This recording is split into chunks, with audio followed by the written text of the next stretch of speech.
Okay, so now we're going to talk about anemia and pregnancy. If we're talking about the anemia and pregnancy,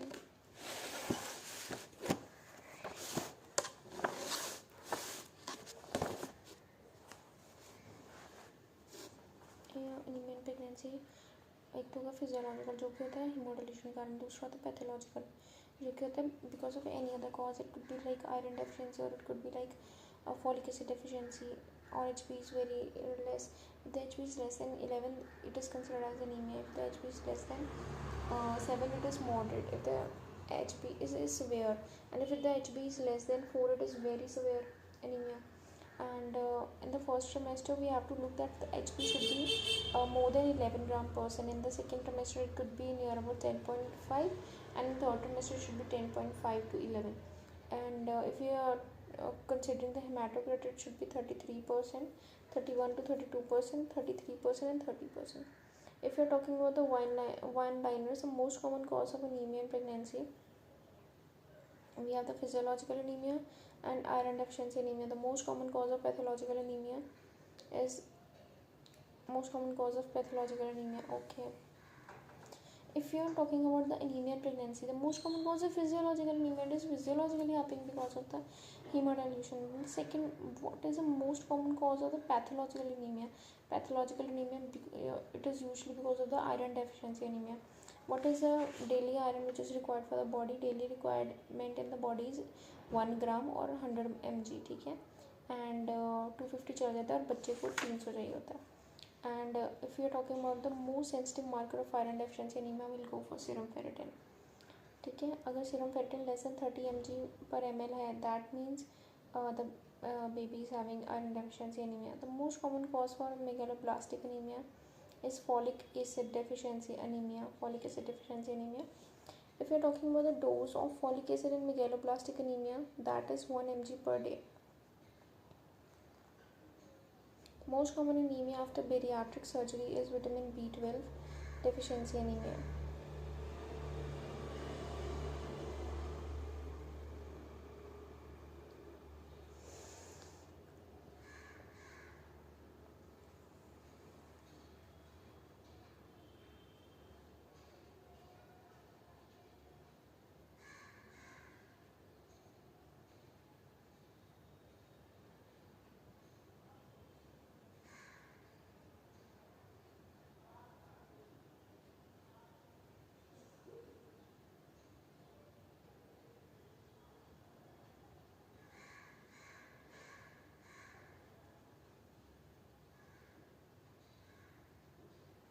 अब हम जाते हैं dose of folic acid in megaloblastic anemia, that is 1 mg per day. The most common anemia after bariatric surgery is vitamin B12 deficiency anemia. And the most common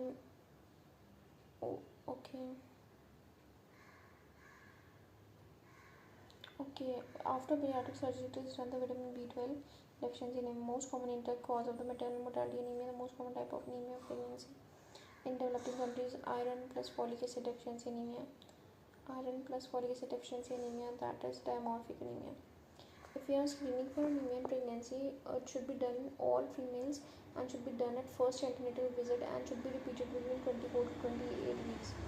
Screening is done by doing complete blood count.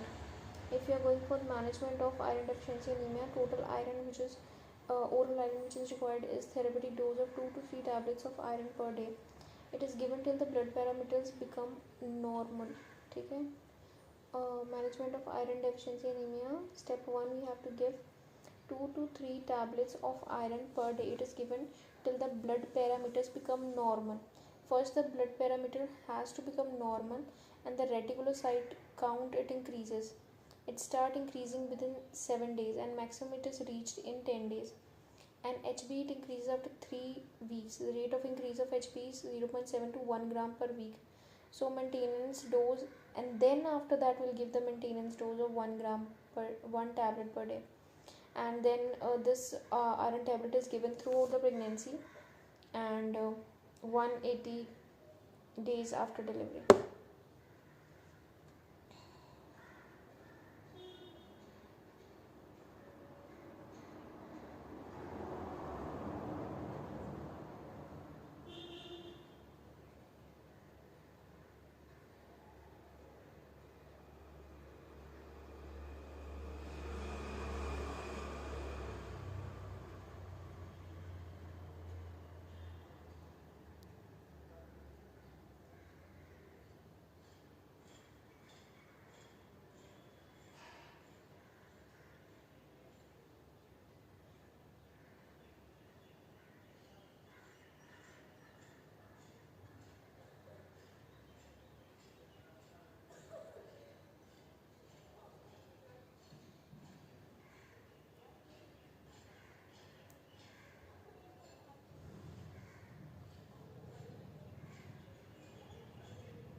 maintenance dose is 1 tablet per day. It is given throughout the pregnancy plus 180 days after delivery. Problem of oral iron is there. There could be a poor compliance. GI side effects could be there. Cannot be used in inflammatory bowel disease like ulcerative colitis and Crohn's disease. And it cannot be used in patients after bariatric surgery.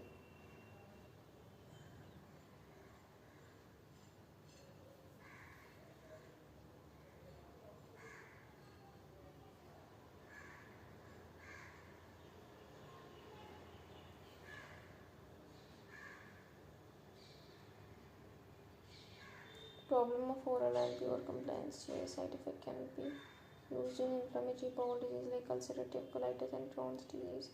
Cannot be used in patients after bariatric surgery.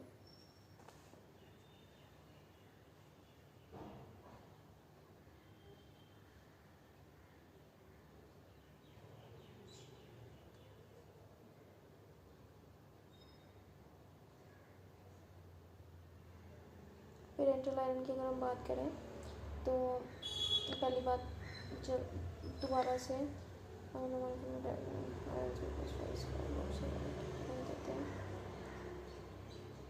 Okay, तो वो हमसे पूछ सकते हैं कि चलो अब patient pregnancy में आया हमारे पास और उसको आयरन डेफिशिएंसी एनीमिया, तो उसको कैसे ट्रीट करोगे। सबसे पहले तो ये देखो, उसको ओरल डोज दे दो आयरन की, ठीक है। आयरन की 2 to 3 टैबलेट्स दे दो, जितनी भी उसको रिक्वायर्ड है, ताकि उसका जब सा रेटिकुलोसाइट काउंट है वो स्टार्ट होना शुरू हो जाएगा। ये तो एक हफ्ते में इसका रेटिकुलोसाइट काउंट इंक्रीज होना शुरू हो जाएगा अगर आप 2 to 3 टैबलेट्स पर डे दोगे, ठीक है। धीरे धीरे आप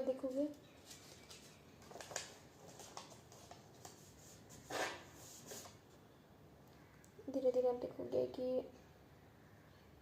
अब उसका रेटिकुलोसाइट काउंट नॉर्मल हो गया। जो सा एच बी है उसको लगेगा कम से कम 3 हफ्ते नॉर्मल होने में, और एच बी इंक्रीज़ होता है 1 ग्राम पर वीक, 0.7 to 1 ग्राम पर वीक, ठीक है। तो अब धीरे धीरे उसका एच बी भी इंक्रीज़ हो रहा है। फिर उसके बाद जब मैंने देखा कि उसका एच बी इंक्रीज़ हो रहा है, अब मैं उसको मेंटेन डोज पे रख दूँगी, that is 1 tablet per day, और उसको कंटिन्यू करना पड़ेगा through out the pregnancy and 180 days after the pregnancy. पर कभी कभी क्या होता है कि जब हम ओरल आयरन खाते हैं ना, तो वो पेशेंट या तो बहुत नॉन कंप्लाइंट होता है, कभी कभी जीआईटी के साइड इफ़ेक्ट्स भी आ जाते हैं। कभी कभी ऐसा होता है कि हो सकता है कि पेशेंट को कोई इन्फ्लामेटरी बॉल डिजीज़ हो, या कोई जीआईटी प्रॉब्लम जैसे क्रॉन्स हो, या अल्सरेटिव कोलाइटिस हो। कभी कभी पेशेंट ने बैरिएट्रिक सर्जरी करवाई हो सकती है, तो उन चक्करों में भी हम ओरल आयरन नहीं देते, हम देते हैं पेरेंटल आयरन। फिर तब वो पेरेंटल आयरन के एग्जांपल जैसे हम देते हैं low molecular weight dextran, iron sucrose, ferric carboxy maltose. Low molecular weight dextran,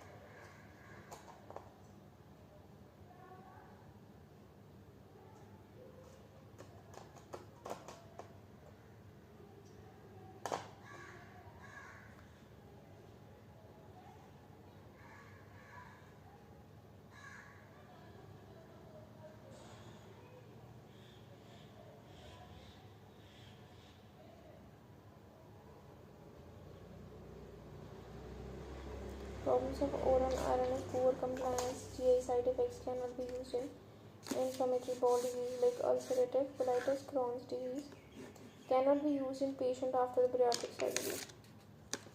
If we are talking about the parenteral iron, it is low molecular weight dextran, it is ferric carboxymaltose and iron sucrose. Low molecular weight dextran, iron sucrose and ferric carboxymaltose.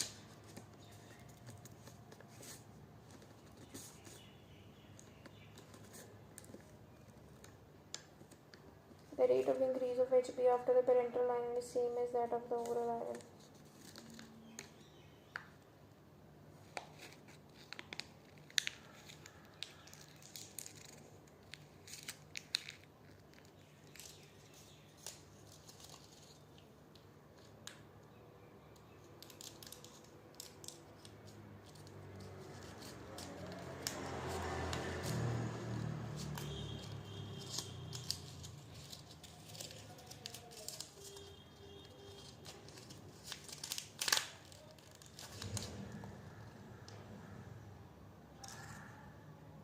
rate of increase of HP after parent.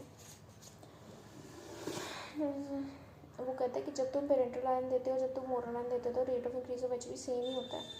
बस की advantages ये होते हैं जैसे जो जहाँ पे वहाँ पे जो जीआईटी की प्रॉब्लम होगी वो यहाँ पे नहीं होगी, और लार्ज अमाउंट हम ज़्यादा इन्फ्यूजन में दे सकते हैं, पेशेंट के ऊपर डिपेंड नहीं करना पड़ता, और उनमें भी यूज़ कर सकते हैं जैसे जो आईबीडी है, जो माल अब्जॉर्प्शन वाले पेशेंट है, और ब्रियाटिक सर्जन भी देने पड़ेगी, क्योंकि हम सीधा पेरेंटल न्यूट्रिशन दे रहे हैं, हमको अब जीआईटी के अब्जॉर्प्शन की ज़रूरत नहीं है। और अगर calculation of dose of parental line की बात करें तो ब्लड वॉल्यूम अगर हम लें तो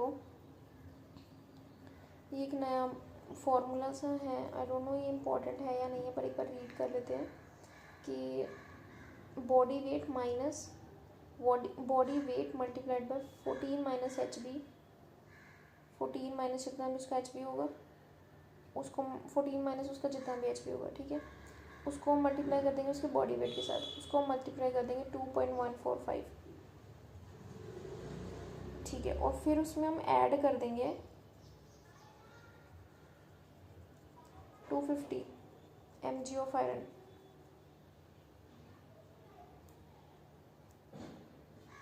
उसमें हम ऐड कर देंगे 250 mg of iron.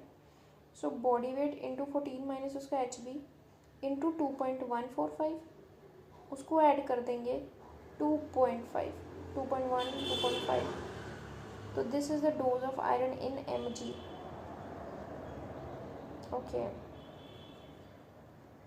And volume of drug in ml, volume कितनी होगी जो उसकी डोजेज आई है अपॉन उसकी concentration,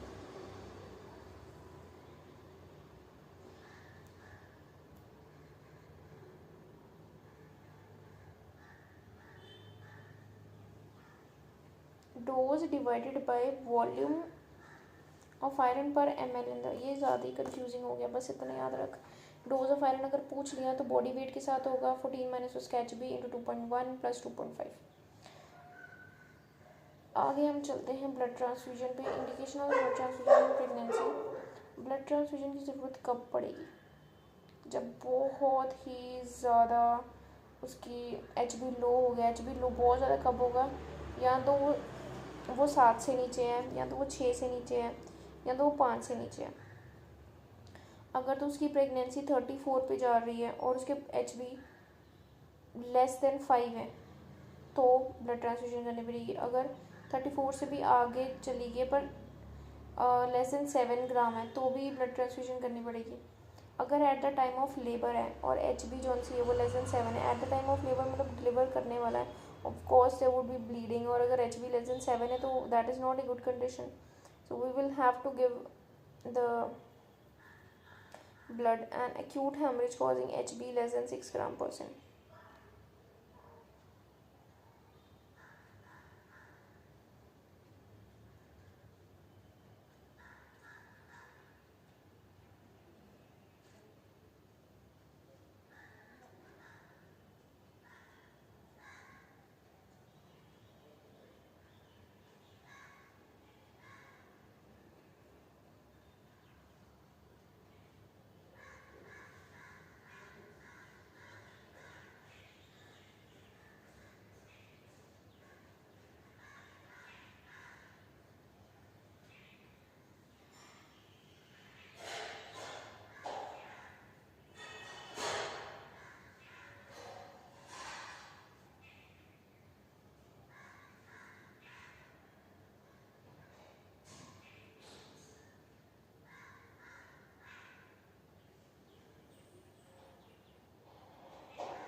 Now let's solve some MCQs.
according to WHO, a pregnant woman second muscle considered anemic if the hemoglobin is less than second trimester 10.5.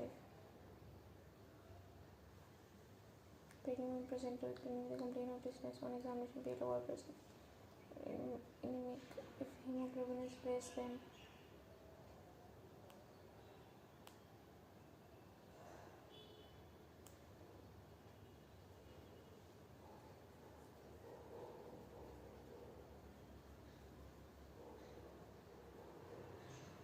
severely anemic would be the one hemoglobin less than 4 gram per deciliter.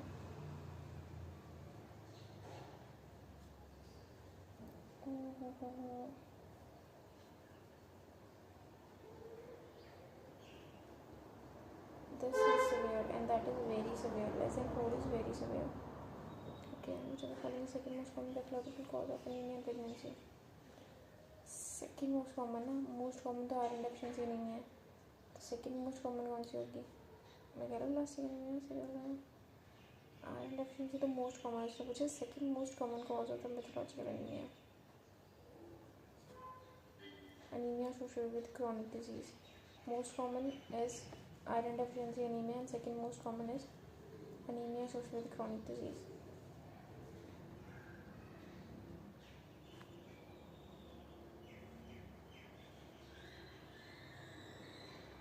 Maternal requirements also mentioned one.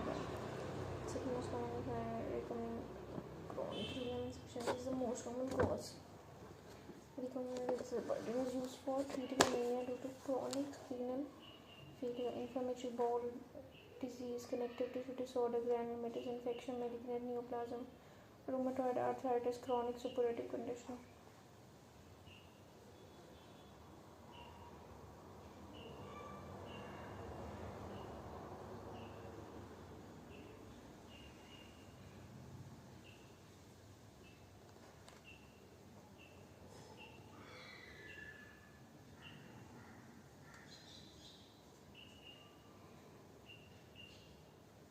Iron stores in non-pregnant female is around 300 and daily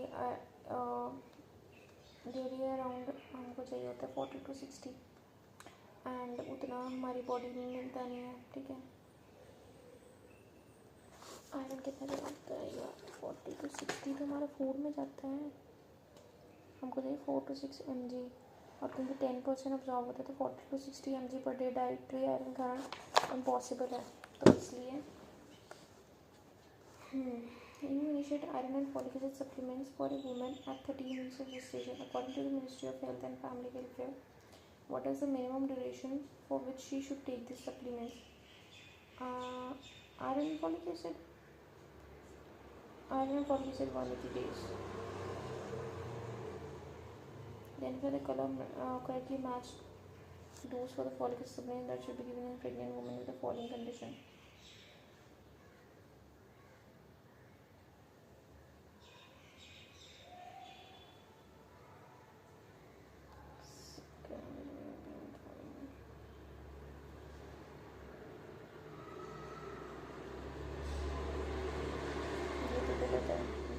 मुझे पता नहीं. Sickle cell anaemia का, थैलासेमिया का. Previous child with neural tube defect should be 4 mg.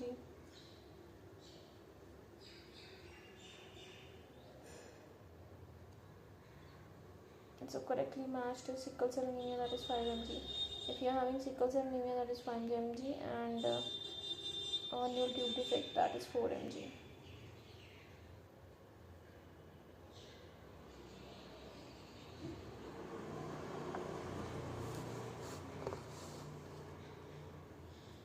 Pregnant woman 10 weeks of gestation presented with insomnia due to compulsive urge to keep moving her legs. The blood test revealed HB value 10.1 gram per deciliter, following the most sensitive indicator for her underlying condition.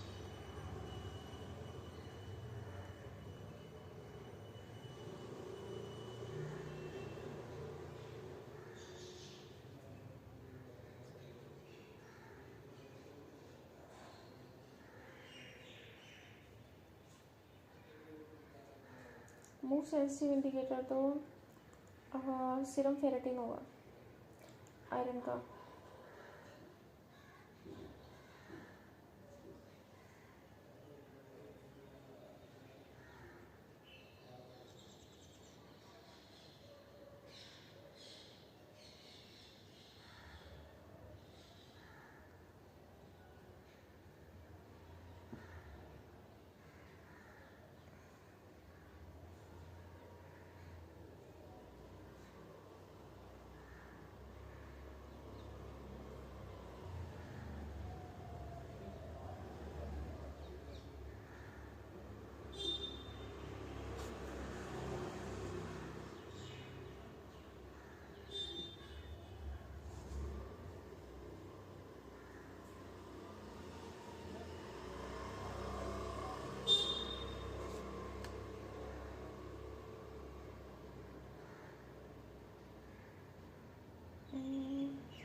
Ferrous sucrose या ferrous sulphate, इन दोनों में confusion हो रही है.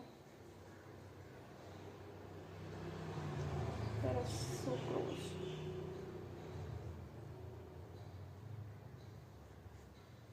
Ferrous sucrose is a parental form of iron given as an IV infusion.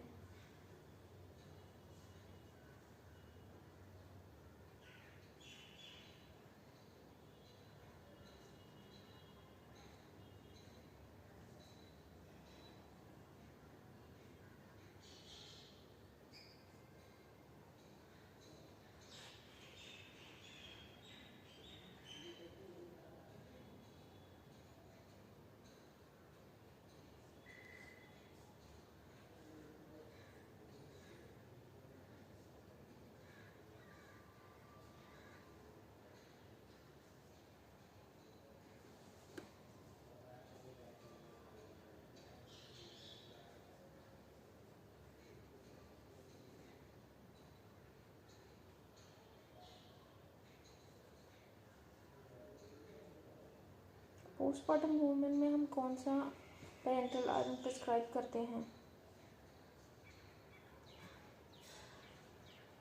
Ferric कार्बोक्सीमाल्डोज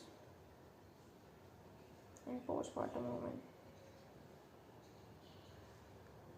first semester में oral iron therapy देते हैं, ठीक है. सेकेंड सेमेस्टर में भी ओरल से स्विच कर सकते हैं पेरेंटल, और थर्ड में पेरेंटल को ही प्रेफर करते हैं. और most commonly use is ferrous sucrose as it is safe and does not require ferrous sucrose. Other oral preparation sulfate gluconate ascorbate भी है, ठीक है. प्लस मोस्ट कॉमनली यूज कौन सी है ना, appropriate with ferrous sucrose ही है. Which of the following is the most effective parenteral iron preparation prescribed for the postpartum woman with iron deficiency anemia? It is ferric carboxymaltose. You have been asked to start the parenteral iron infusion for a woman at 38 weeks of gestation. What formula would you use to calculate the required dosage?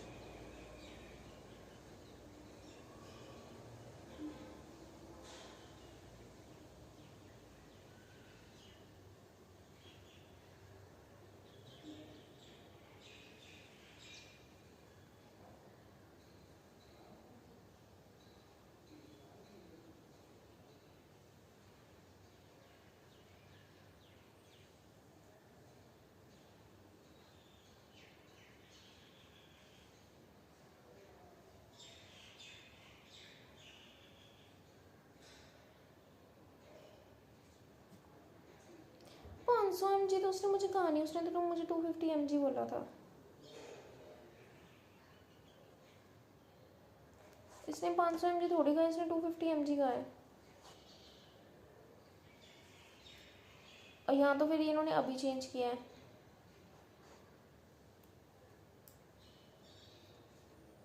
तो इसको फिर मैं 500 mg लिख लेती हूँ. पर मुझे तो उन्होंने 250 लिखवाया था, तो मैंने इजीली 250 याद किया है. पर 250 किसी में भी नहीं लिखा, तो इसलिए मैंने वो 500 नहीं किया, क्योंकि मैंने तो 250 पढ़ा था.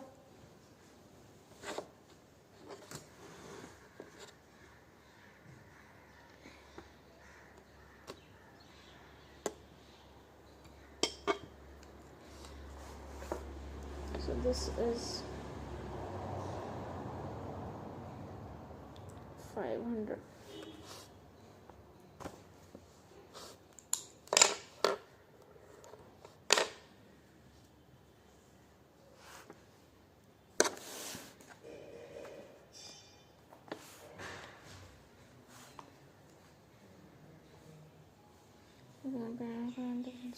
Pregnant woman.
A G3, B2 female with an agricultural labor presents with a complaint of fatigue at 36 weeks of gestation.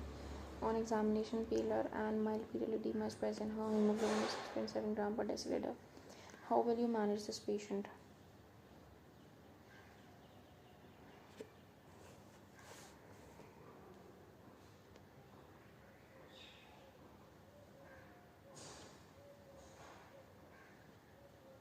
Hemoglobin is 6.7 and 36 weeks of gestation. I think I should go for IV because in 36 weeks of gestation, hemoglobin is less than 7. She requires iron sucrose infusion. Yeah, iron. I will go for iron sucrose infusion. Oh, it is packed cell transfusion. It is less than 7. हाँ, पता है this is severe anemia. हाँ, this is.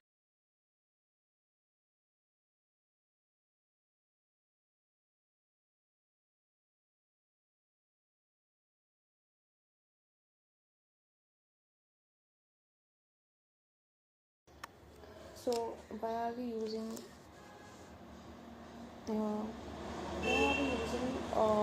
packed cell transfusion upon iron sucrase? First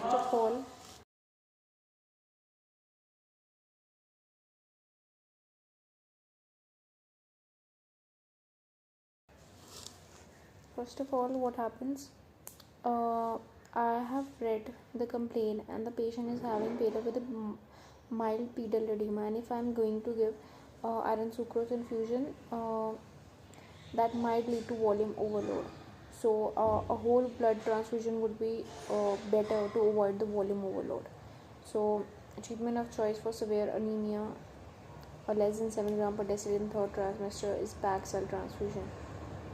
Okay. To avoid the volume overload. Okay. A pregnant woman was brought by her husband after staying at home. He gave an history of being clumsy and forgetful after the last few weeks. Investigation revealed high MCV with the hypersegmented neutrophils. How will you manage this patient?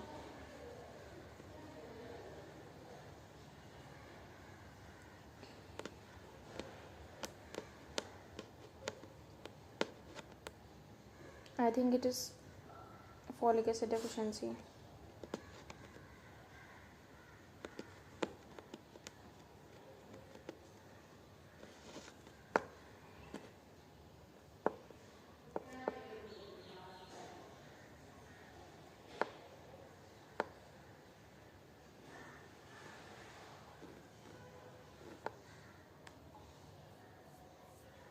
Thousand microgram of IM cyanocobalamin plus folic acid.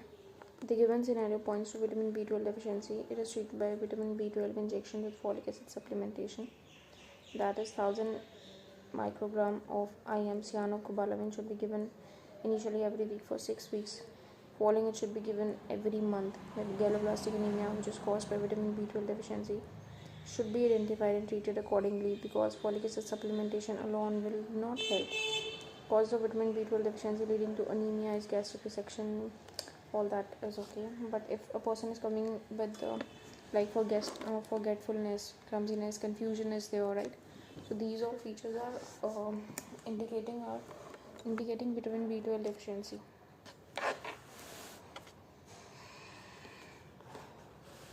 Investigations revealed high MCV with hypersegmented neutrophils. How will you manage this patient? By 1000 microgram of IM cyanocobalamin and folic acid.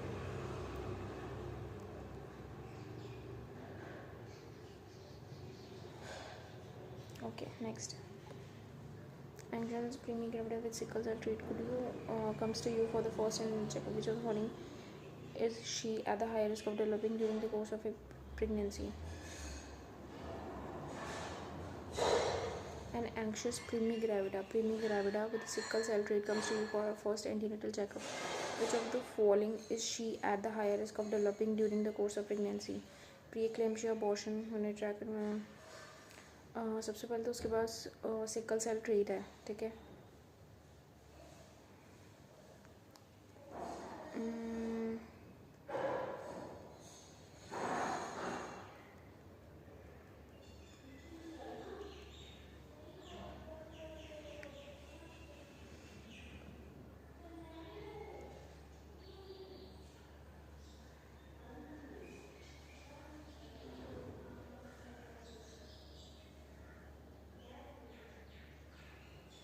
there's only 3. If you're going for sickle cell trait is very high for developing of urinary tract infection. Sickle cell disease, on the other hand, is associated with increased risk of miscarriages, fetal growth restriction, preterm labor, blah, blah, blah. Okay, sickle cell disease जोन सी है उसके साथ miscarriages हो सकते हैं, IUGR हो सकता है, प्रीटर्म लीवर हो सकता है, ठीक है, वीनस थ्रोम्बोएम्बोलिज्म हो सकता है, पर जोन सी sickle cell trait that is associated with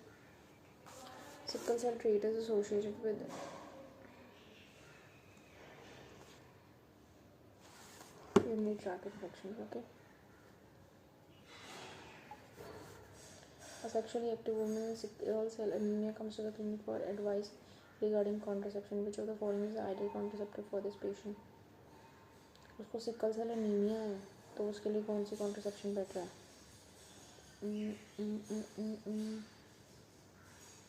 I think IUD. No, progesterone implant. Low dose progesterone is an ideal contraceptive for the sickle cell anemia.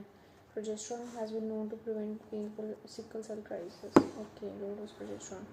तो प्रोजेस्टेरोन उसके लिए बेस्ट रहेगी क्योंकि सिकल सेल डिजीज़ है इसको, और पहली बात तो वो सेफ़ होगी प्रेगनेंसी में. दूसरी चीज़ ये है कि जो पेनफुल कंडीशंस होती हैं उसको प्रिवेंट करता है progesterone.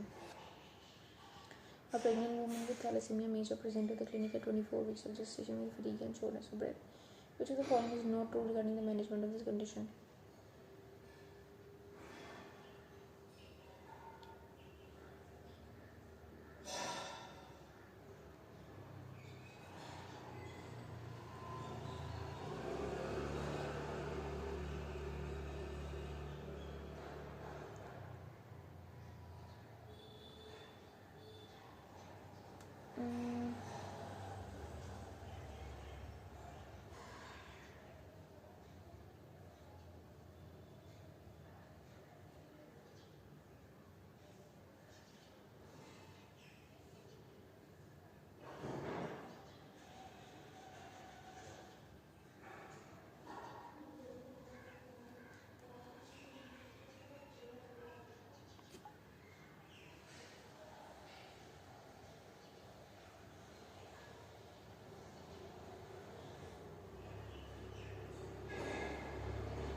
Both parenteral and iron therapy are contraindicated.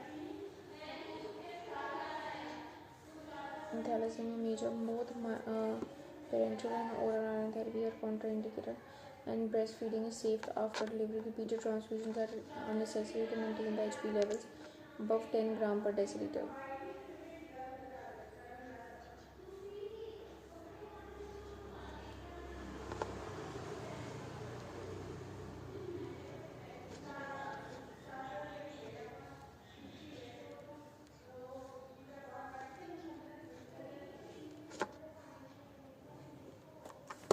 Okay, बस इतनी चीज़ याद रखिए. जब हम बात कर रहे हैं थैलासीमिया मेजर की तो उसमें हम ना ही पेरेंटल आयरन थेरेपी देंगे ना ही oral iron therapy.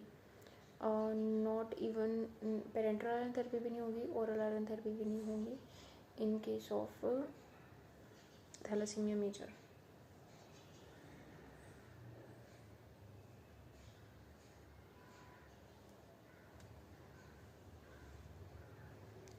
Okay, this is done. So anaemia वाला मैंने कर लिया है. So let me just mark what all I have done. Anemia in pregnancy, that is 24.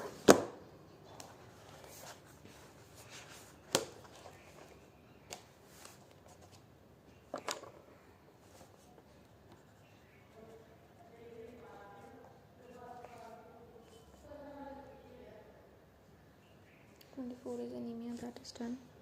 And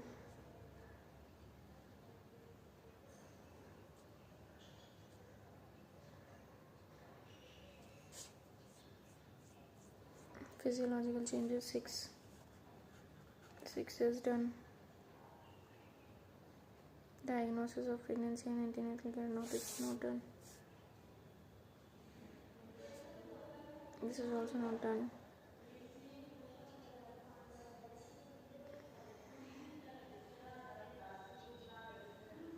1, 2 and 4 is done.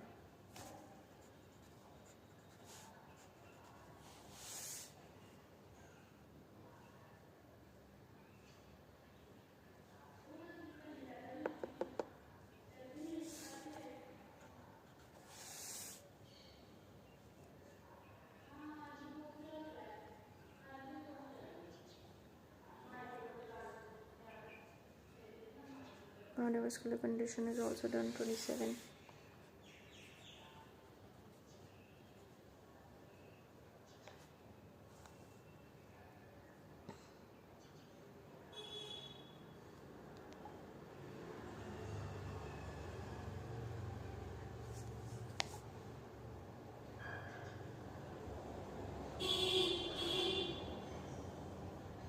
Until 29 is orbs. And is till 47.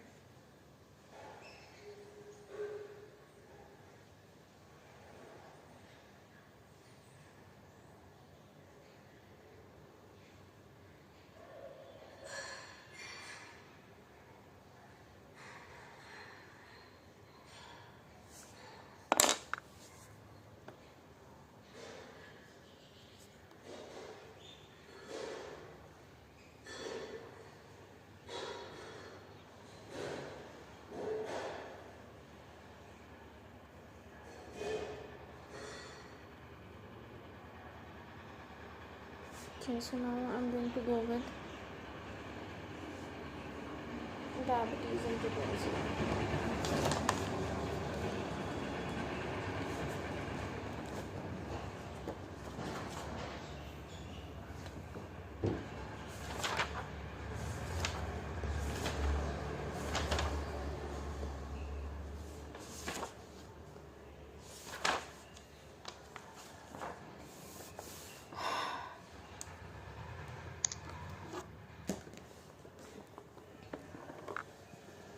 Okay.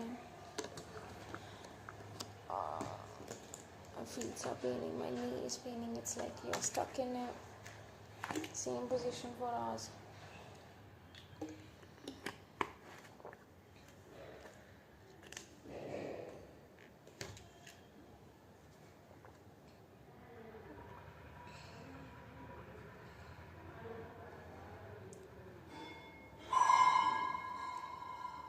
Okay, I need to do this. Okay, now we move on to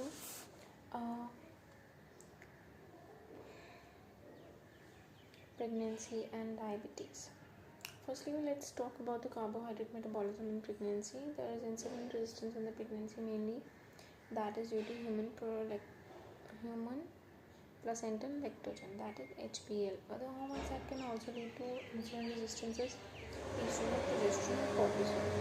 24 to 28 weeks of pregnancy, the insulin resistance will occur in pregnancy. Fetus is entirely dependent on mother for glucose requirement. Okay, fetus is entirely dependent on mother for glucose requirement, and GLUT1 and GLUT3 facilitated diffusion glucose ages the fetus. In pregnancy, there is fasting hypoglycemia and postprandial hyperglycemia. Glycosuria is normal in pregnancy. Maternal insulin cannot cross the placenta as insulin drug of choice in hyperglycemia.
Fetus है वो entirely depend करता है mother के ऊपर for glucose requirement, ठीक है। And mother के अंदर क्या होता है, GLUT1 एंड GLUT3, जिसके थ्रू फैसिलिटेटेड डिफ्यूजन होगी थ्रू GLUT1 एंड GLUT3, और जो ग्लूकोज जो मदर के पास है वो फीटस के पास जाएगा, ठीक है। जो मदर के पास ग्लूकोज है वो GLUT1 और GLUT3 से फीटस के पास जाएगा। और अगर हम बात करें इंसुलिन रेजिस्टेंस की प्रेगनेंसी में, तो mainly because of human placental lactogen की तरह कारण main hormone is human placental lactogen, other than that we have the oestrogen, progesterone and cortisol, ठीक है। And that is 24 to 28 weeks of pregnancy. अगर हम प्रेगनेंसी की बात करें तो there is a fasting hypoglycaemia and post prandial hyperglycaemia, ठीक है। प्रेगनेंसी में क्या होता है, अगर हम फास्ट कर रहे हैं तो it could lead to hypoglycaemia and post prandial hyperglycaemia, कि अगर हम उसके बाद जब खाना खाते हैं तो हाइपरग्लाइसीमिया हो जाता है, ठीक है। तो ग्लाइकोज यूरिया जो सा होता है वो नॉर्मल, हाँ हमने ये कहा था कि ग्लूकोज का यूरिन में आना इज़ नॉर्मल बात, बट प्रोटीन का यूरिन में आना इज़ नॉट नॉर्मल बात। तो maternal insulin cannot cross the placenta, this insulin drug of choice in hyperglycemia. Fetus it start producing insulin at the rate 12 weeks of pregnancy.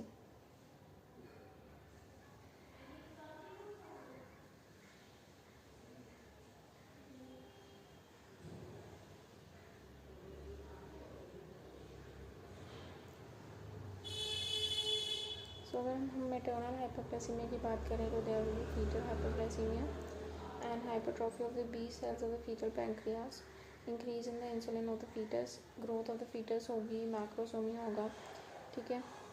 जैसे ही basically वो हमें बता रहा है कि क्योंकि जौन सा मैटरनल इंसुलिन है वो प्लेसेंटा क्रॉस नहीं कर सकता, ठीक है। And fetus start producing insulin at the rate of 12 weeks, तो मैटरनल हाइपरग्लाइसीमिया होना शुरू हो जाता है। और अगर मैटरनल हाइपरग्लाइसीमिया हो जाएगा तो उस वजह से क्या होता है, फीटल हाइपरग्लाइसीमिया होना शुरू हो जाएगा। तो there would be hypertrophy of the beta cells of the fetal pancreas, जो फीटस है उसकी जो से बीटा सेल्स होंगे पैंक्रियास में, उसकी हाइपरट्रॉफी होनी शुरू हो जाएगी।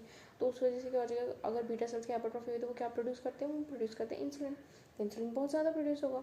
तो अगर इंसुलिन बहुत ज़्यादा प्रोड्यूस हुआ तो हमें पता है कि insulin is one of the important factor for the growth of the fetus. तो जो बच्चा होगा वो मैक्रोसोमिया होगा, ठीक है। जो सर्फेक्टेंट है वो डिक्रीज़ हो जाएगा, क्योंकि इंसुलिन इंक्रीज़ हो रहा है, वो इन्वर्सली रिलेटेड होते हैं, तो सर्फेक्टेंट डिक्रीज़ हो जाएगा।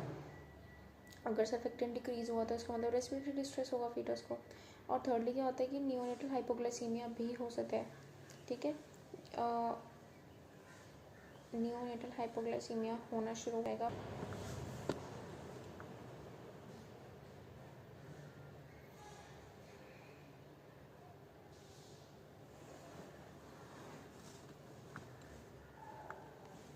हो रहा है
टॉपिक बहुत इम्पॉर्टेंट है। डायबिटीज़ इन प्रेगनेंसी दो तरीके की होती है, ठीक है। एक तो होती है जो ऑलरेडी फीमेल डायबिटिक थी और उसने कंसीव किया, उसको कहते हैं ओवर्ट डायबिटीज़, ठीक है। A diabetic female has conceive, that is called as overt diabetes, ठीक है, in which the blood sugar level are raised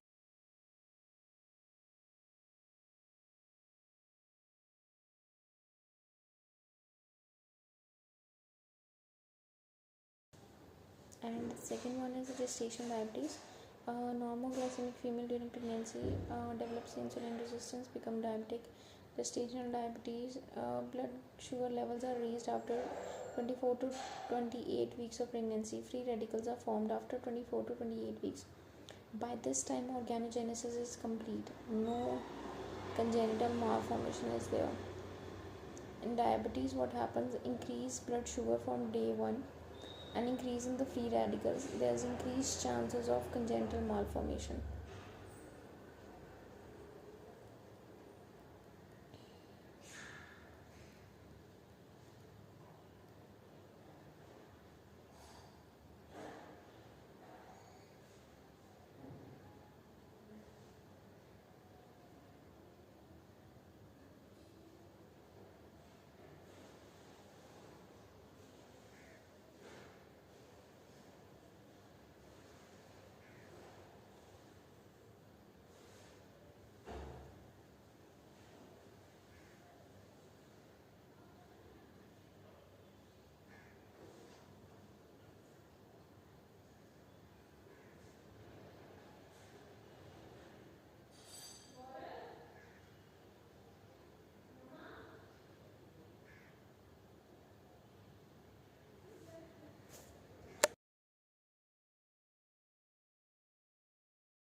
So there are two types of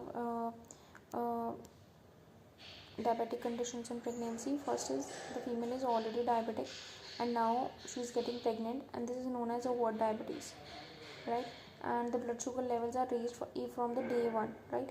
And blood sugar level rises, and more increase of free radical is there, and could lead to congenital malformation because the high sugar is present since day one.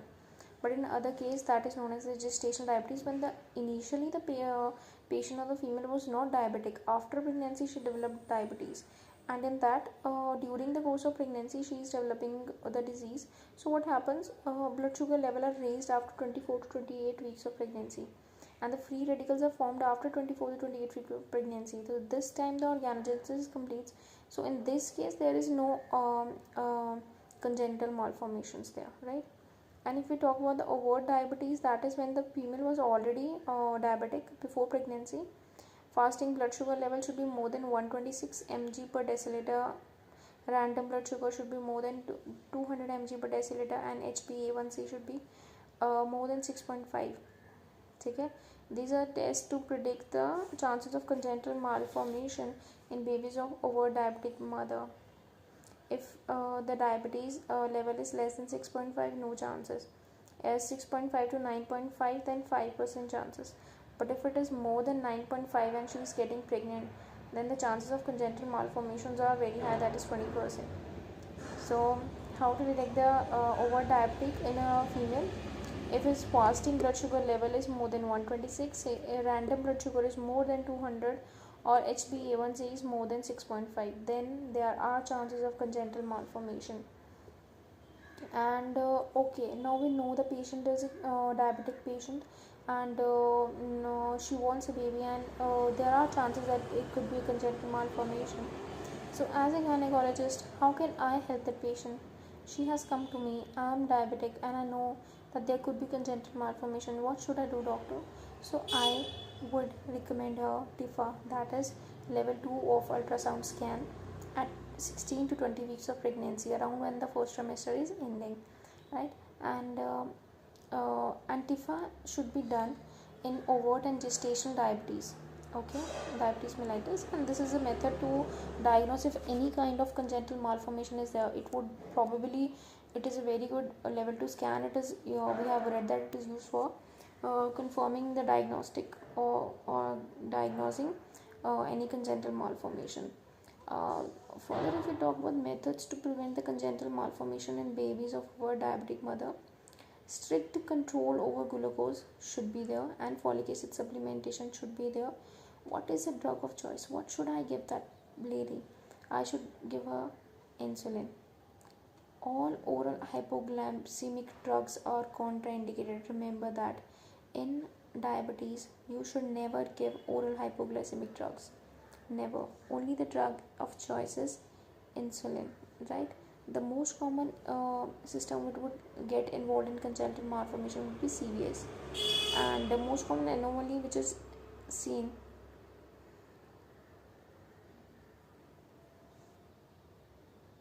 is ventricular septal defect.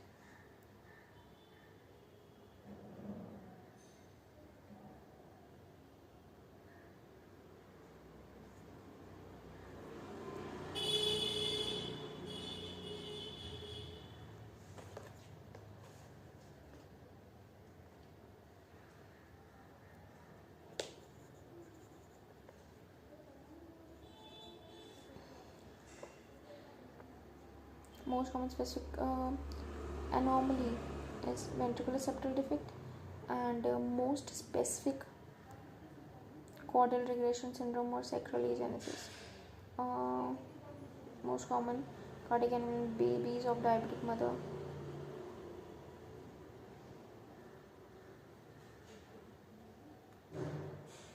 Ventricular septal defect. Most common cardiovascular findings in babies of diabetic mother.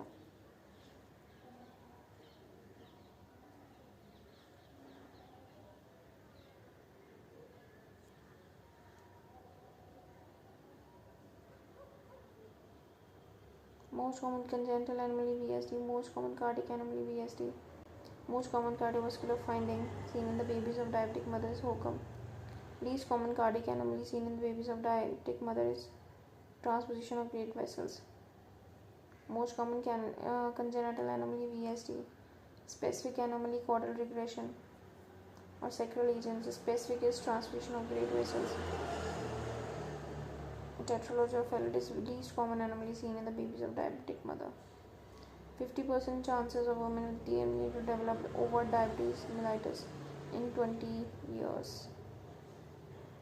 Yeah, they also say that if a mother is having gestational diabetes mellitus, right, during the pregnancy, then there are chances that her body would be developing diabetes in upcoming years. These are the like a warning sign that you could develop diabetes in the later life also. Okay, so this was about the overt diabetes that we are having, showing that there could be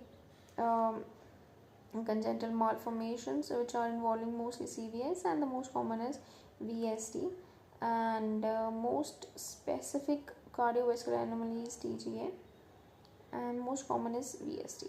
But and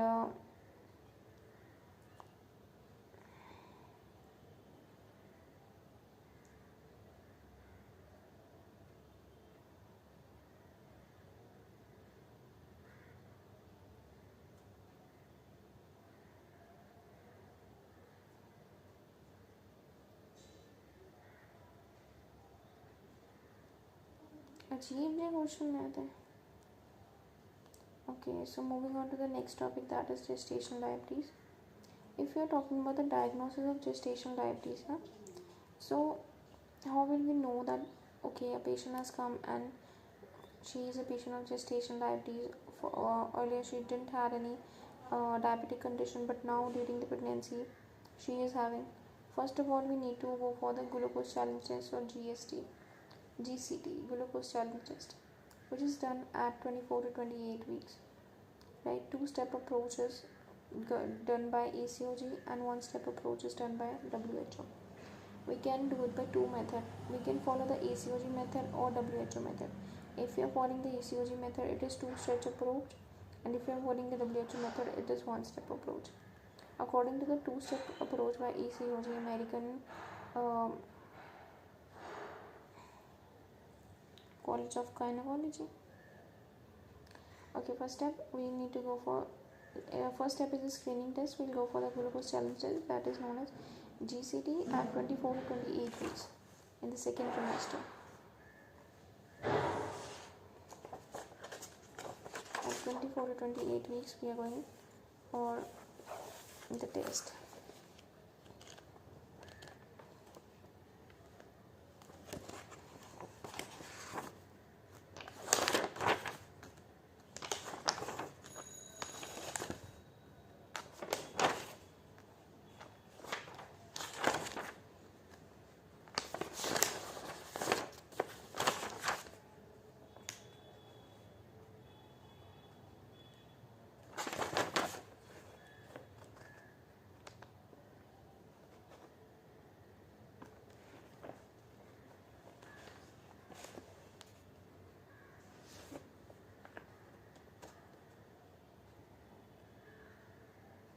Thirteen, 14, 28. Remember that. 13, 14, 28. First trimester is 13 weeks plus 6 days. 14 to 27 plus 6 days. 28 to 40 days. You need to remember 13, 14 and 28. 13, 14 and 28. Okay, so first we are going for GCT, that is glucose tolerance test. 50 grams of glucose is given to the patient in 1 hour, and you have to check the blood glucose level. You are checking the blood glucose level, and it is 140 mg per deciliter, then 140 to 180 mg per deciliter, and then more than 180 mg per deciliter. If it is less than 140 mg per deciliter, it is not diabetic. If it is 140 to 80, that means you need to go for the second step. And if in the this is only one step, the patient is coming, you give 50 grams of glucose to the patient.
अगर हम उसको 50 grams of glucose दे रहे हैं, उसके 1 our बाद हमने check करना है. अगर उसका ब्लड ग्लूकोज लेवल कौन सा लेस देन 140 mg पर डेसीलीटर है तो वो नहीं डायबिटिक.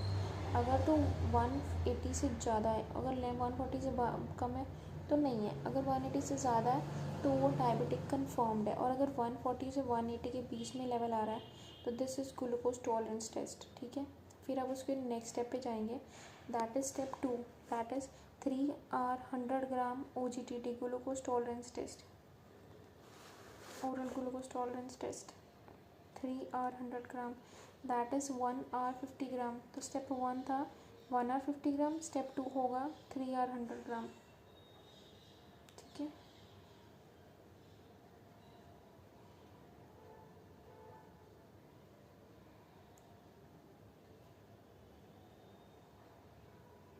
मतलब इतनी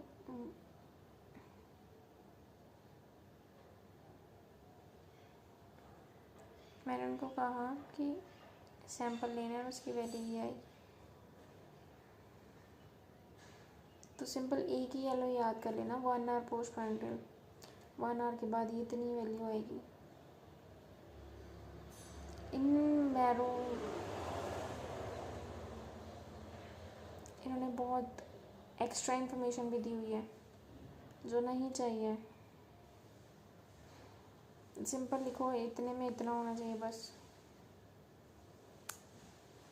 अब मुझे समझ आ रहा है कि वो सर क्या कह रहे थे। मैंने कहा सर मैंने बुक पढ़ी है, उसमें 4 वैल्यूज़ लिखी हैं। सर कहते ऐसे कैसे हो सकता है, जब टेस्ट एक है तो वैल्यू भी तो एक ही आएगी, पर वो अलग अलग टाइम पे अलग अलग वैल्यू है। और मैंने वो टाइम के अकॉर्डिंग वैल्यू याद किया। मैंने कहा सर टाइम के अकॉर्डिंग वैल्यू दी थी कि 1 घंटे पे इतनी है, 2 घंटे पे इतनी है, 3 घंटे पे इतनी है, 4 घंटे पे इतनी है। सर कहते बेटा वैल्यू तो एक ही आएगी। अब मुझे हो रहा है कि हाँ वैल्यू तो एक ही आएगी, मतलब एक ही टाइम यूज़ कर रहे हैं, एक ही वैल्यू आएगी। प्रिपरेशन ऑफ ठीक है, second step perform a 3 hour 100 gram OGTT that is glucose tolerance test. Preparation का अगर हम बात करें तो that is overnight fasting 8 to 10 hours. First sample अगर हम बात करें तो this is known as FPS sample, give 100 grams of glucose.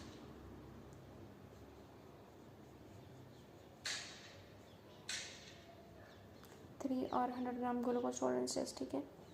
AGO-C Johnsy recommend करती है कि सारी प्रेग्नेंट फीमेल्स में होनी चाहिए irrespective of the risk factors, and it should be done once between 24 to 28 weeks।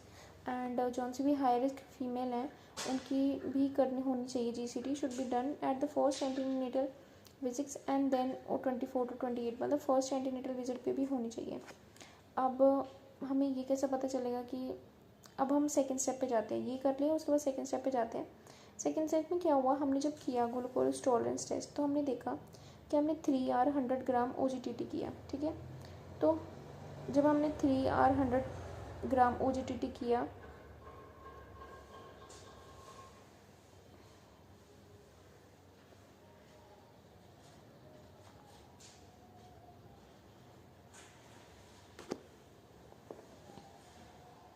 तो इसमें पहले इंसान को ओवरनाइट फास्टिंग करनी पड़ेगी 8 से 10 घंटे। रात को बंदा कुछ नहीं खाएगा, सुबह उठ के अपना फ्रेश ब्लड सैंपल देगा।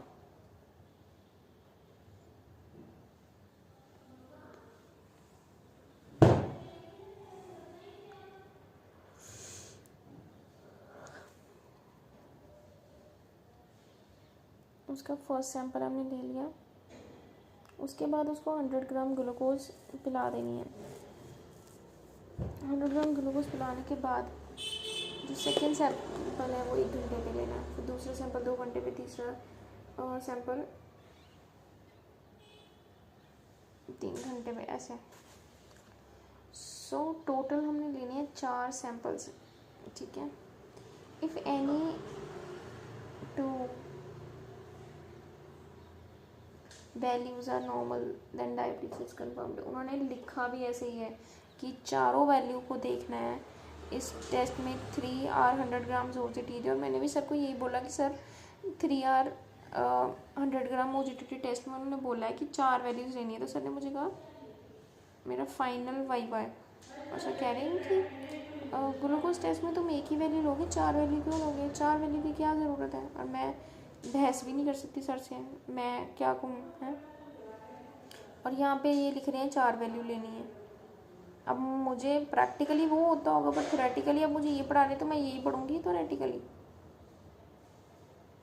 पता नहीं। तो और इसके अंदर भी 2 क्राइटेरिया हैं, एक कारपेंटर कूस्टन क्राइटेरिया और एक national diabetic criteria. National diabetic criteria India के अकॉर्डिंग है, उसमें याद कर लें 105, 190, 165, 145। सो जब तो देखो फास्टिंग कर रहा है तब तो 105 है, फिर 1 आवर पे जब वो आएगा तो 190 होगी, फिर उसके बाद हो जाएगी 165, फिर 145, डिक्रीज कर देगी। देख पहले तो 105 है, जब उसकी ली दैट इज़ 105, ठीक है। उसके बाद जब हमने उसकी ली तो 1 आवर पे 190, 2 आवर पे 165 एंड 3 आवर पे 145।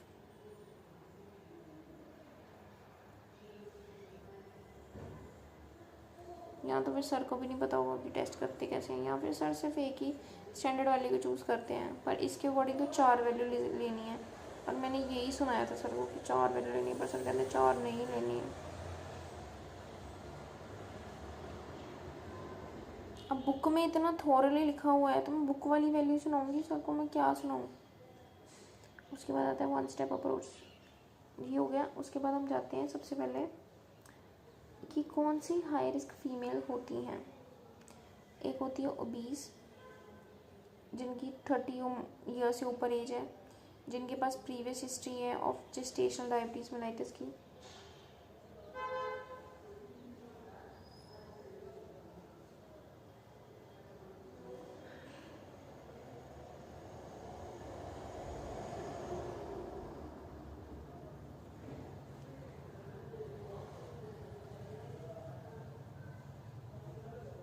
जिनके पास previous history of congenital malformation है, previous history of stillbirth है, प्रीवियस हिस्ट्री ऑफ IUGR है, मोर देन 3 अबॉर्शन है, previous history of macrosomia and polyhydramnios है।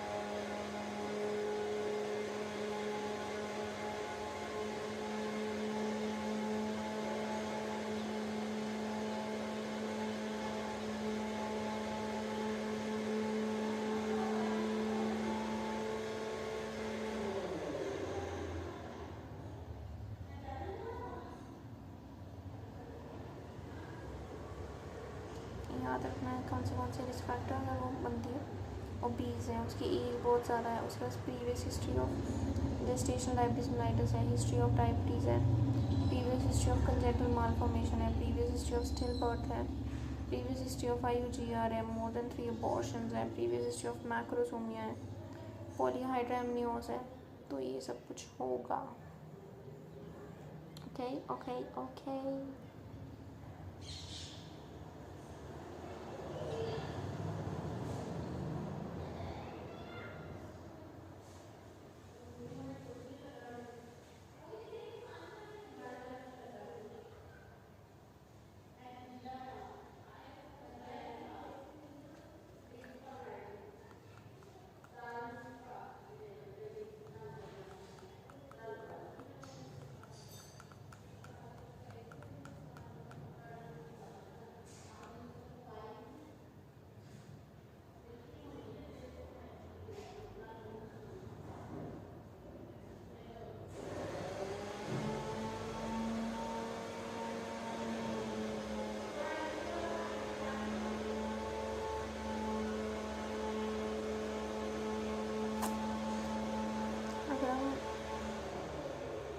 वन स्टेप अप्रोच की बात करें, जो कि सेकेंड मेथड है, वो जो WHO का है, उसमें क्या होता है कि सिर्फ एक ही स्क्रीनिंग टेस्ट होता है, वो होता है 2 our 75 gram OGTT।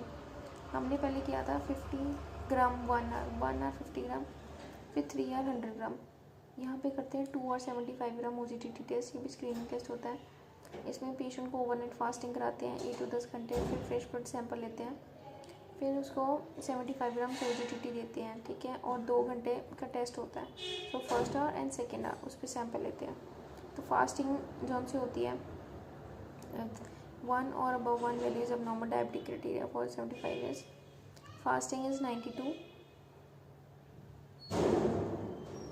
fasting is 92, 1 hour is 180 and 2 hour is 153. Unlike ACOG, WHO ACOG क्या कहता है कि जितनी भी प्रेग्नेंट फीमेल्स हैं उनका 24 से 28 वीक्स में एक बार टेस्ट ज़रूर होना चाहिए। पर जौन सा WHO वो कहता है कि सिर्फ जौन सी हाई रिस्क फीमेल है उनमें ही होना चाहिए। जैसे हाई रिस्क फीमेल कौन सी हैं, obese, above 30 years, gestational diabetes mellitus, previous history of diabetes, history of congenital malformation, stillbirth, IUGR, previous history, abortions, macrosomia, polyhydramnios. These are the patients that require screening test of 2 or 75 gram OGTT according to WHO. Now we follow a DIPSI criteria which is followed in India. DIPSI criteria is followed in India, which says Whenever the female comes for antenatal visit, irrespective of the previous meals, give 75 grams of glucose. After 2 hours, check the blood sugar level. Simple, फिर यही वाला use होता होगा और मैंने इतना ज़्यादा learn किया है. इसको कहते हैं डिप्सी.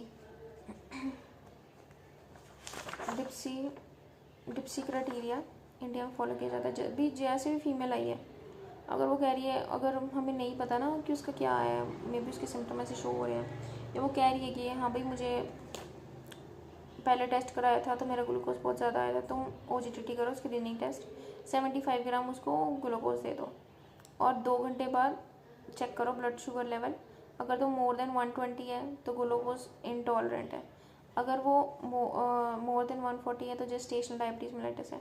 अगर वो मोर देन 200 है तो that means over diabetes mellitus, क्योंकि इतना तो नहीं हो सकता. इसका मतलब इसको ऑलरेडी पहले से ही डायबिटीज़ है. And this test has to be done in all pregnant female according to the India, right? So I would like to recall all the 3 tests again.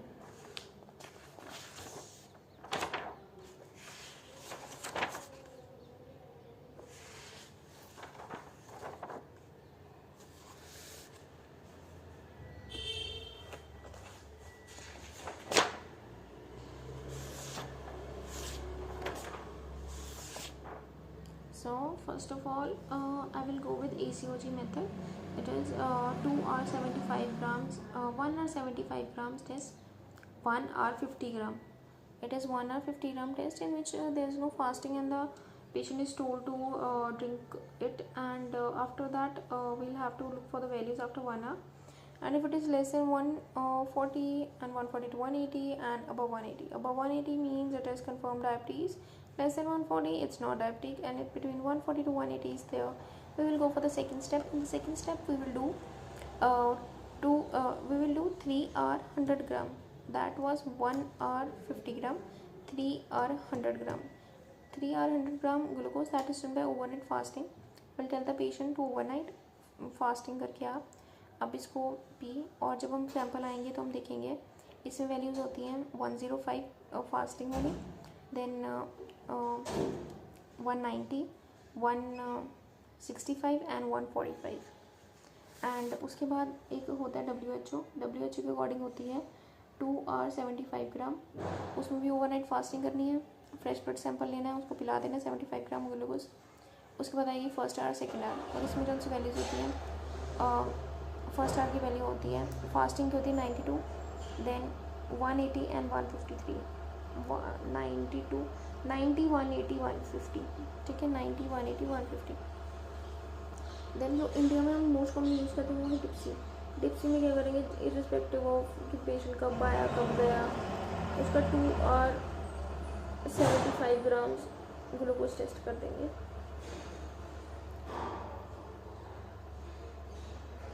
उसमें क्या होगा,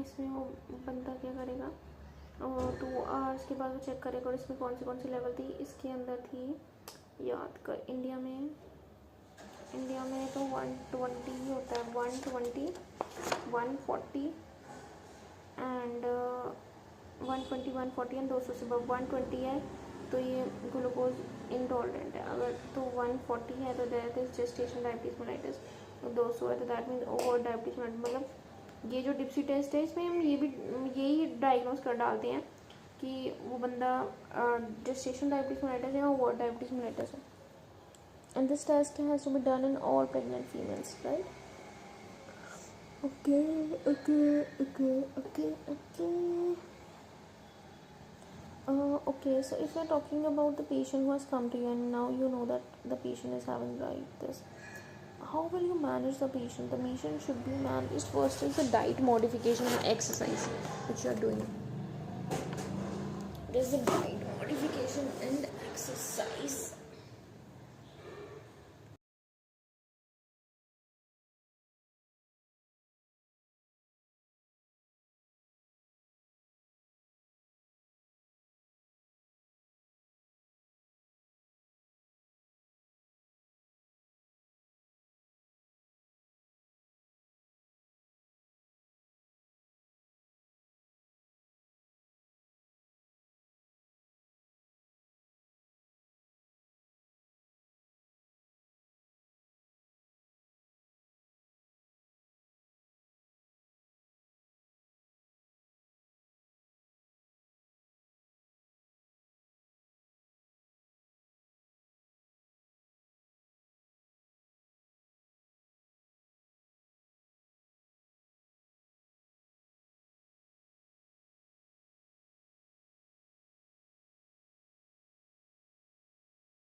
of diabetes in pregnancy, that is diet modification plus exercise.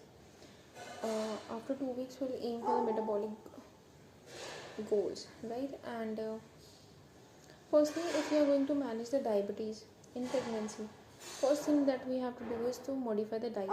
Second is you need to do little bit of exercise. And third thing, drug of choice of course is insulin. Okay? And firstly, as a gynecologist, I will tell, okay, there are slight bit of glucose impairment, but that you can improve by diet and certain kind of exercises. But if it doesn't improve, then I will go for insulin, like if it's not a very high level of glucose, right? And class 1A managed to diet all other classes through insulin.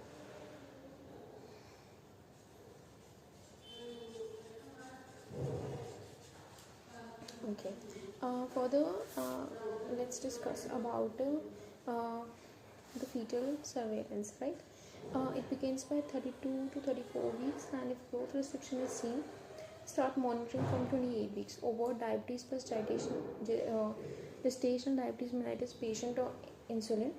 Admit at 34 weeks. Method of surveillance is daily fetal kick count, bi-weekly non-stress stress, and weekly biophysical score.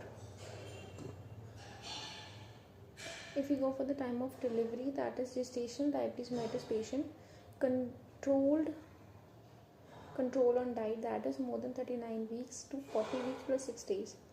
Gestational diabetes mellitus, which is controlled by insulin, that is 39 weeks to 39 plus 6 days. And over diabetes is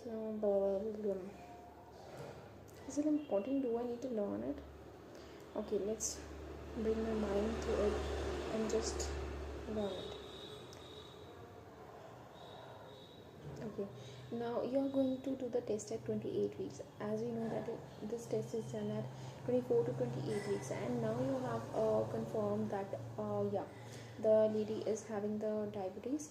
So you are going for overt diabetes or gestational diabetes mellitus, and you will need to admit the patient for 4 weeks. Okay, so because at around 34 weeks, like it's the period of near about delivery. This is the time which is coming near to the delivery.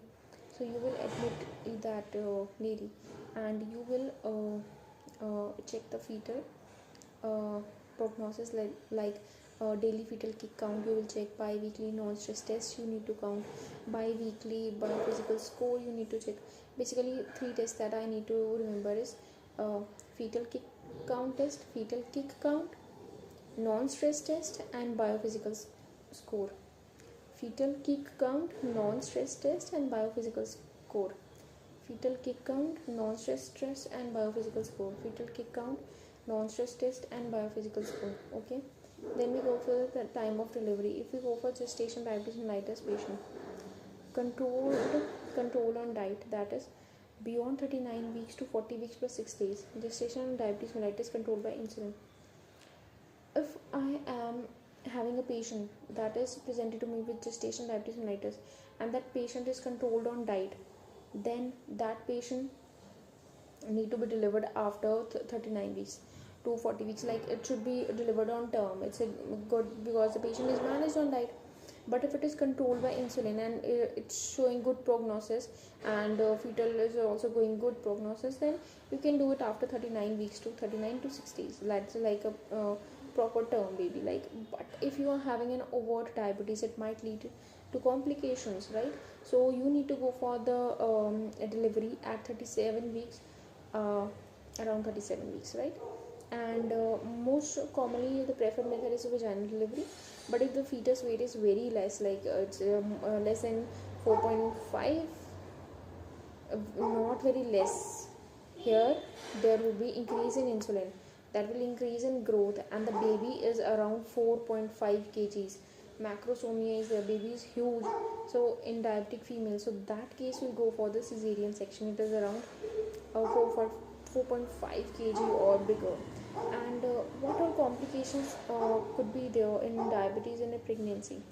First of all, if a female is coming to me, female will tell that There are high chances of infections as immunity is decreased. There could be bacteriuria, there could be UTI, and in diabetes we know there could be big placenta. Diabetic mother can have big placenta. There could be a risk of placenta previa. There can be risk of PIH, right? And it could be hyperglycemia also in the fetus, like of course if the insulin is increasing, hyperglycemia in fetus is there. Because of that there could be polyuria. Because of that there would be polyhydramnios. So in the causes of polyhydramnios, there was if there is polyuria, that is hyperglycemia in the fetus, that is a diabetic mother, right? So if there is polyhydramnios, then all the complication of polyhydramnios, like there could be premature rupture of membrane, there could be preterm labor, there could be malpresentation, there could be malposition, there could be a rupture placenta, there could be prolapse, there could be postpartum hemorrhage also in polyhydramnios, because it is due to overstretching. Premature rupture could be there, preterm delivery could be there, there could be malposition, malpresentation, there could be cord prolapse after the rupture, there could be postpartum hemorrhage also there, right? So and after that, if we see that if the patient is having all these conditions, if the patient is maternal, if it is gestational diabetes mellitus, it could result in diabetes in later years, and that is like a warning sign that, hey lady, you need to look at your health. You can develop diabetes at any age. Okay. And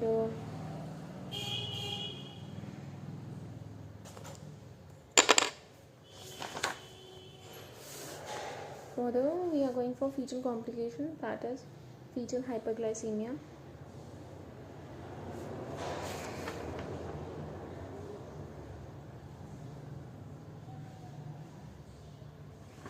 Now if you are talking about fetal complications, insulin is increased, fetal hyperglycemia is there. Because of that, growth of the fetus is there, macrosomia is there, could be big fetus, that is 4.5 kg or more than 4 kgs, right? And risk factors for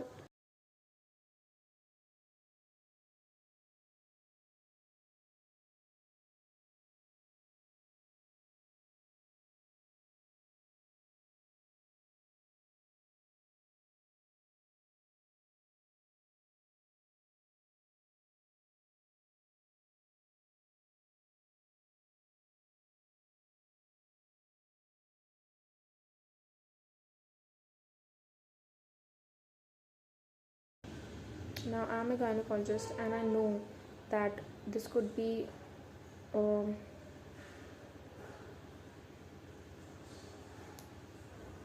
the mother is diabetic, the baby could be macrosomic. So how will I know that yes, this baby is macrosomic, I need to go for the cesarean section? Because I will go for a test, that is ultrasound.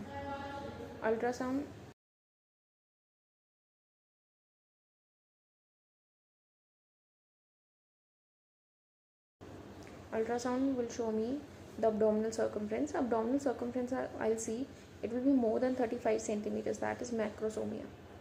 So organ least affected in macrosomia is brain. Brain is the one which is least affected in macrosomia. Okay. And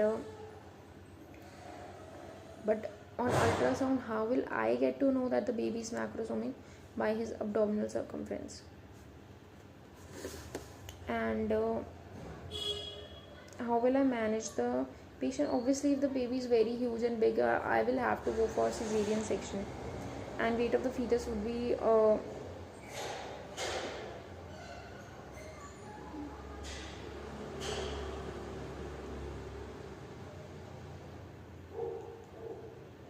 okay, why by chance, if you are doing it and you see okay,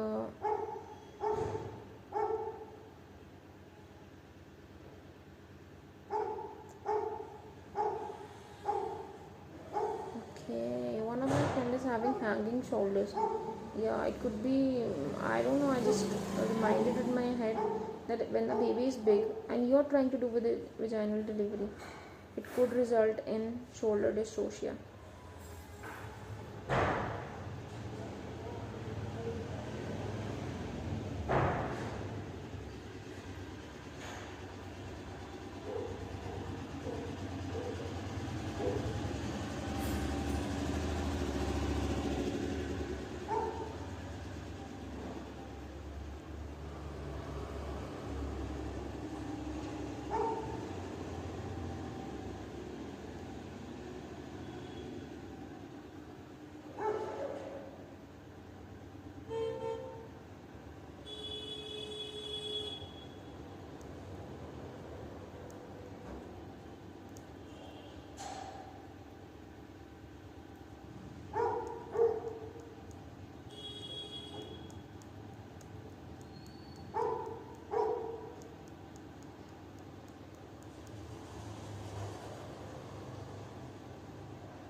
Okay, so this reminds me of that. And when you're trying to do vaginal delivery in a very heavy baby, that is around 4.5 or 5 kg, then there is delay in delivery of shoulder for more than 1 minute after the delivery of head. After the delivery of head, the shoulder won't come out, and pulling back of the head towards the perineum, which is known as a turtle sign. Right? This is turtle sign when it would be pulling back the head. What are the risk factors for shoulder dystocia? Shoulder dystocia, turtle sign, remember that. Turtle sign, it is going back inside the uterus. So risk factors for shoulder dystocia mnemonic is DOPA, that is maternal diabetes, maternal obesity, fetal obesity, post-dated pregnancy, anencephaly, pseudo shoulder dystocia.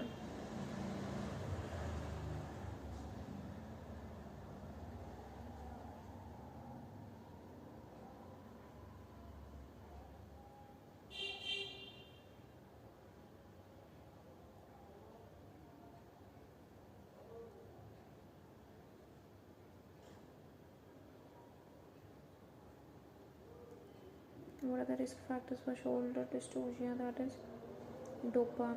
Shoulder distortion, अगर mother diabetic है तो हमें ये देखना है कि baby बहुत ज़्यादा बड़ा ना हो, ठीक है. अगर मेटर्नल ओबेसिटी है, अगर फीटल ओबेसिटी है, अगर पोस्ट डेटेड प्रेगनेंसी है, अगर एनेंसेफेली है, that is pseudo shoulder dystocia है अगर, तो anencephaly is pseudo shoulder डिस्टॉर्शिया.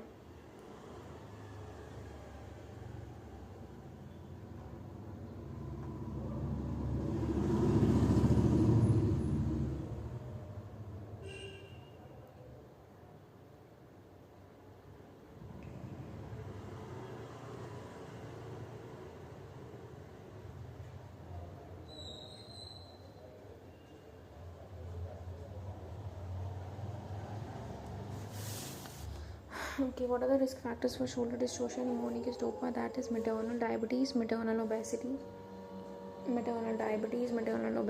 fetal obesity, post-dated pregnancy, and anencephaly. That is a pseudo shoulder dystocia.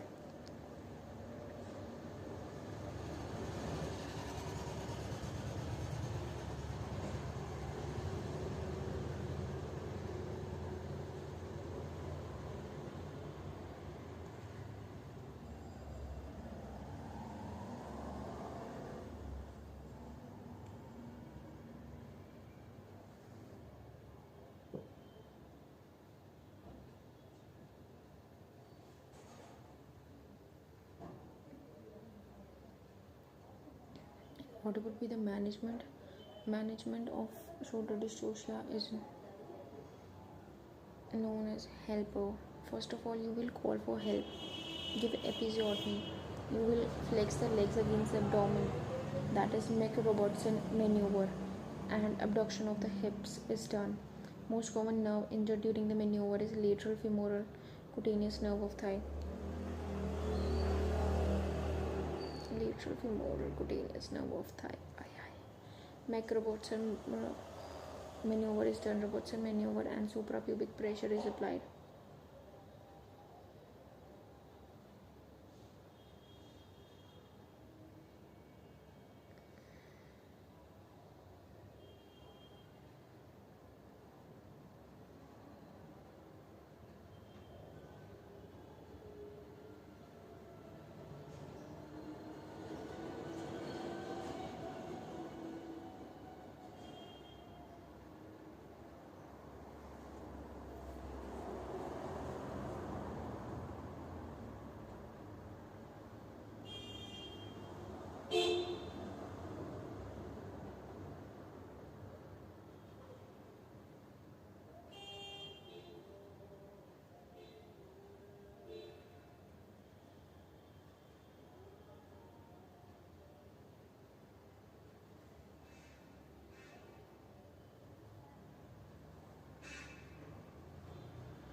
Okay, सारा याद आ गया मुझे। रिस्क फैक्टर फॉर शोल्डर डिस्टोर्शिया कौन से पहली बात तो हमने ये पढ़ी कि मैटरनल डायबिटीज़ हो, मैटरनल ओबेसिटी हो, डायबिटीज़ हो, ठीक है, फीटल ओबेसिटी हो, मतलब फीटस बहुत बड़ा है साइज़ में, मैक्रोसोमिक है, एंड पोस्ट डेटेड प्रेगनेंसी हो तो भी फीटस बड़ा होगा, और एनेंसेफली है तो वो सूडो शोल्डर डिस्टोशिया हो जाता है। तो किस किस में टर्टल साइन आएगा? सबसे पहले तो याद रखना है कि जो टर्टल साइन होता है वो शोल्डर डिस्टोशिया में होता है।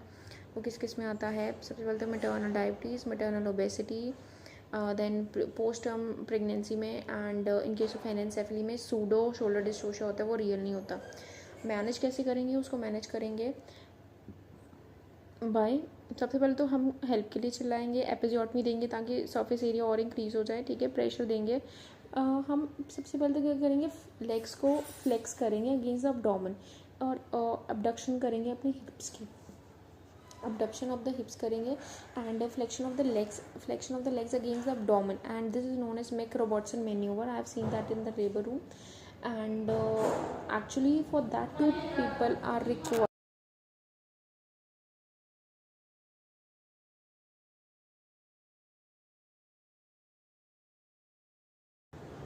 And the most common nerve injured during this maneuver is lateral femoral cutaneous nerve of thigh.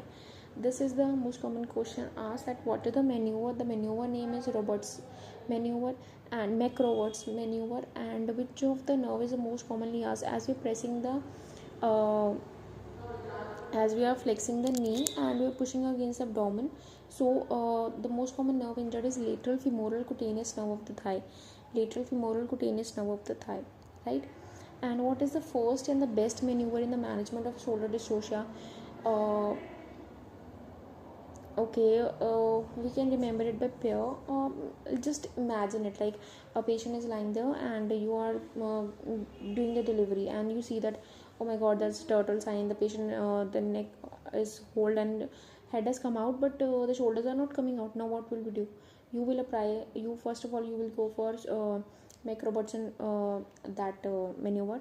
You will flex the knee around the abdomen, and you will ask for the help. Assistant will come and will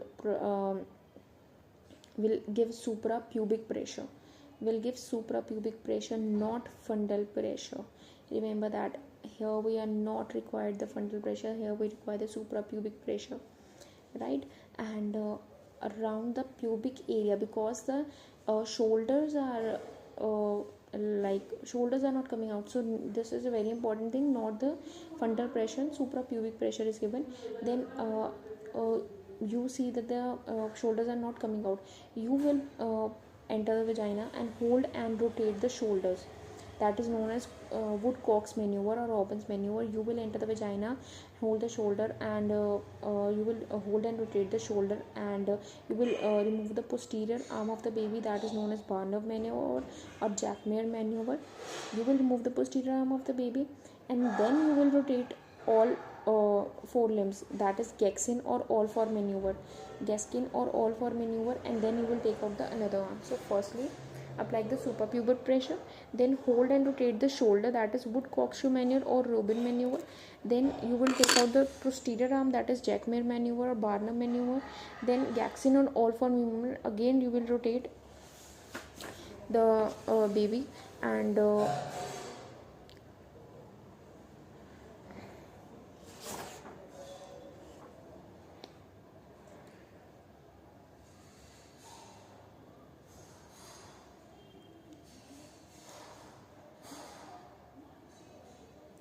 Acha, gasking or all four maneuver. Okay, these are the maneuvers that we can do. It's not one by one. These are the maneuver. Either you can apply for superficial pressure, then it will come, or not come. Then you can go inside and hold and rotate the shoulder by your own hand. That is known as Woodcock's maneuver, right? That could happen, that could help or not help, right? You can pull out the posterior arm of the baby, that is known as Jackman maneuver, Barnum maneuver, and automatically then the shoulder will start coming out, and then we will pull the anterior end. Or you can also use a Gaskin or all four maneuver, in which the you will put the patient to all four limbs, like the patient will rotate.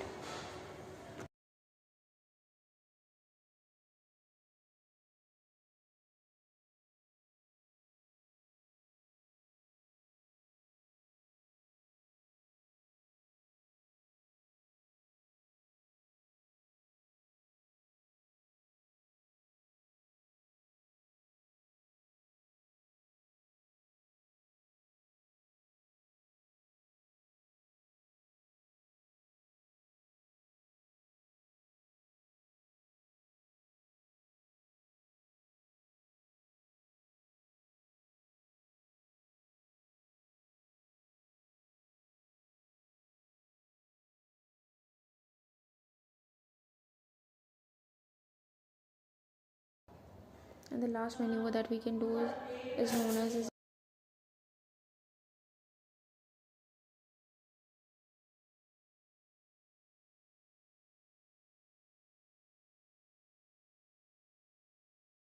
the last maneuver that we can do. What is done in Zainawali maneuver? We will push the head of the fetus back into uterus and followed by a cesarean section. That is very torturing for a patient. The head has come out of the baby and then you're pushing the head back into the uterus and you're doing a C-section. That's very torturous. That's not recommended these days. And other destructive structures which are not done but can be done are actually cleidotomy, where you're fracturing the clavicle, and symphysotomy, where you're dividing the pubic symphysis in mother.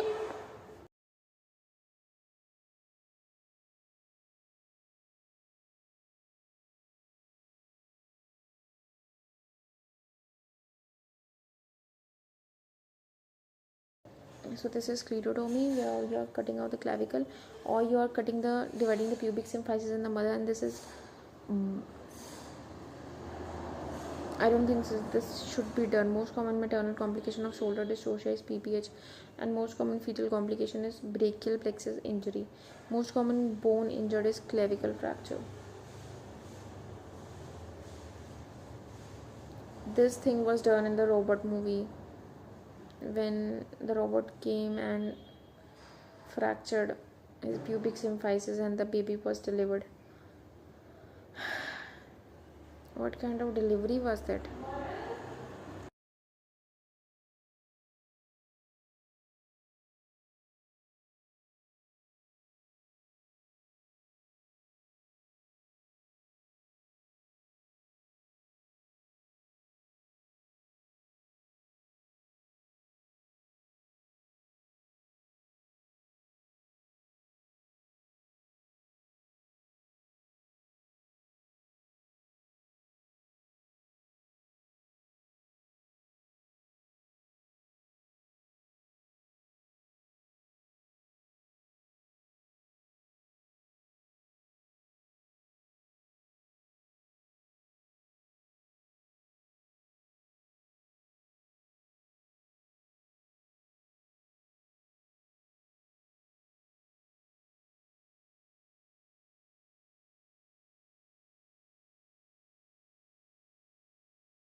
Fetal complication में क्या होगा कि chances of death of the fetus बहुत ज़्यादा high हो सकते हैं. ठीक है, फीटल कॉम्प्लिकेशन में chance of death of the fetus high हो सकते हैं अगर तो लेस देन अगर तो लेस देन 20 वीक्स है, राइट, और less than 500 grams in weight है तो it could lead to abortion. And अगर तो मोर देन 20 वीक्स है और more than 500 grams in weight है तो IUD of the fetus, intrauterine death of the fetus हो सकती है. Rarely IUGR may be seen in diabetes plus PIH, overt diabetes with vesiculopathy.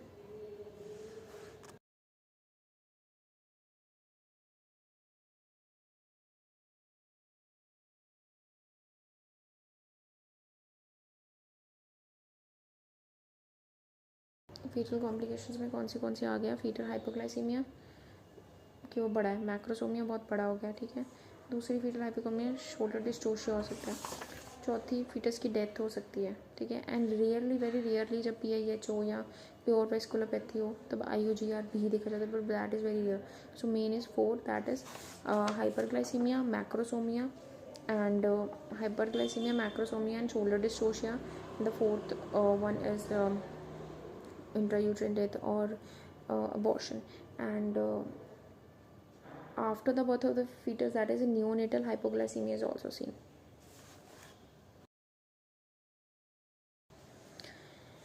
So I think I've done my topics. Now I'll do some MCQs.